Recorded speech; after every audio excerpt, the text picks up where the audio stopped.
بسم الله الرحمن الرحیم. د ننګرهار ولایت امنیه قومندانۍ مجاهدینو 4 تنه مسلح غله نیولي دي.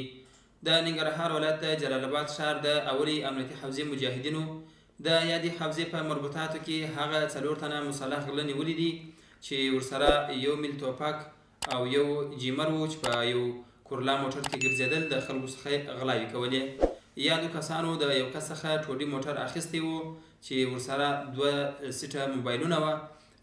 یاد کس بیا وروسته د جلال آباد ښار د اولي امنیتي حوزې مجاهدینو ته خپله عریضه پیش کړې ده چې لله الحمد مجاهدین په دې وتوانېدل چې یاد غله ونیسي او د ننګرهار ولایت امنیه قومندانۍ د جنایي جرمونو پر وړاندې د مبارزې مدیریت ته وسپاري. یاد کسان اوس بالحاله په یاد اداره کې تر پوښتنو او ګروېږنو لاندې دي چې وروسته به رسما عدلي او قضایي ارګانونو ته وسپارل سي.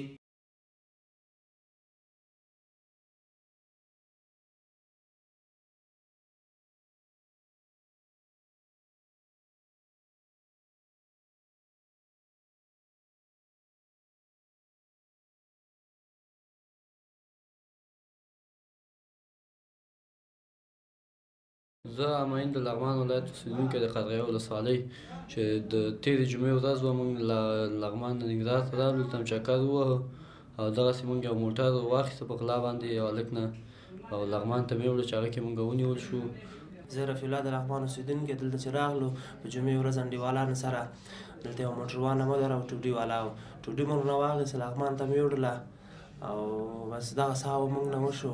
زه عبدالرحمن د منګل زوی د لغمان ولایت د الینګار ولسوالۍ اوسېدونکی. د تېر څو ورځې مخکې چې موږ د جلال آباد ته راغلو چکري، رفیع الله، یاسر، شاهد او یو معین او زه موږ راغلو چکر چې یو موټر موږ هغه که یو ناڅاپي مخې ته راغی، بس هغه نه موږ په زوره واخیسته او موږ ځان سره بوته لغمان خواته. محمد یاسر د لغمان ولایت د مرکز اوسېدونکی یم. اوله جمعه موږ ته څه ملګرو زنګ ووهه چې راشئ ننګرهار ته. اولا ده، بودوجانه ده، همایون ده، یو شاهد نامه ده، هغه پرهري ده. دلته چې رالو د ما په یو ځای کېدلو دی دلته کوم موټر باندې برید وکړو او موټر ټوډي موټر وویړی او رفیع الله خپله کس ترې نه ښکته کړو، بل یې خپله پکې کېناستې، نفر یې د بل کورلا کې کېناو او موټر یې ویوړو. اوس په همغه قضیه کې زموږ بندیان